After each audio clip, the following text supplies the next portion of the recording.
न्यायपालिका पे आस्था रखते हुए हमने न्यायालय में अपनी अपील की थी। बहुत दुर्भाग्यपूर्ण है कि अंकिता भंडारी केस के अंदर जो हमारी बेटी के समान है, 3.5 साल बाद भी बार बार उसका नाम लेकर अपनी राजनीतिक रोटियां सेकने का काम कांग्रेस, आम आदमी पार्टी, यूकेडी लोग सभी लोग कर रहे थे।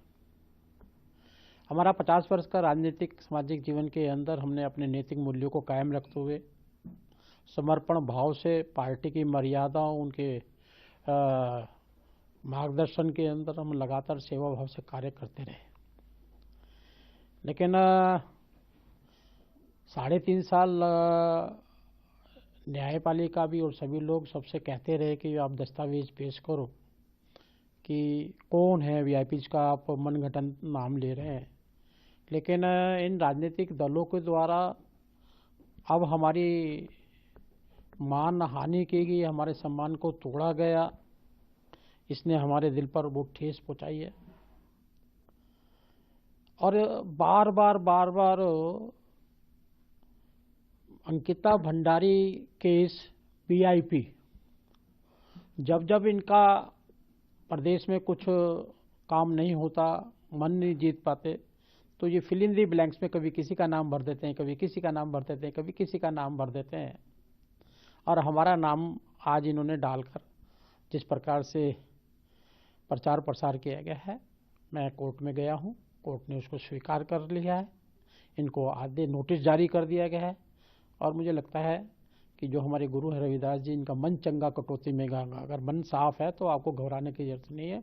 उनके मूल मंत्र पर चलते हुए इनको आने वाले समय के अंदर निश्चित है इनको कुछ ना कुछ इनको सजा मिलेगी।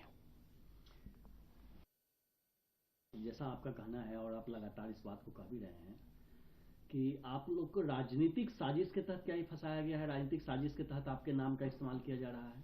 जी बिल्कुल राजनीतिक है। उस काल के अंदर उस लोकेशन में मैं उत्तराखंड में हूँ ही नहीं।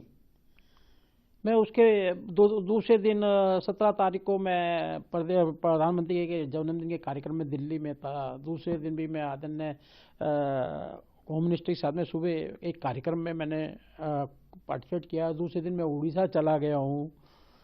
तो वरिष्ठ नेताओं ने कहा कि भाई क्या उत्तराखंड के बारे में जानकारी, तो मैं 21 तारीख को उत्तराखंड गया हूँ ये मालूम करने के लिए। जब कांड हो चुका, हाहाकार मच रहा था, मेरा कोई रोल नहीं, मैं वहाँ पर था नहीं, उत्तराखंड में ही नहीं था उस दौरान के अंदर। तो साफ साफ जाहिर है कि कहीं ना कहीं लोगों ने ऐसा षड्यंत्र रचा है और षड्यंत्र के तहत कांग्रेस और आम पार्टी, इन सभी दलों का पर्दाफाश होने वाला है। जिन जिन लोगों ने झूठा मेरे ऊपर आरोप लगाकर जो मेरी मानहानि की है उसका केस मैंने डाला है और मुझे न्यायपालिका पे भरोसा है और न्यायपालिका निर्णय करेगी।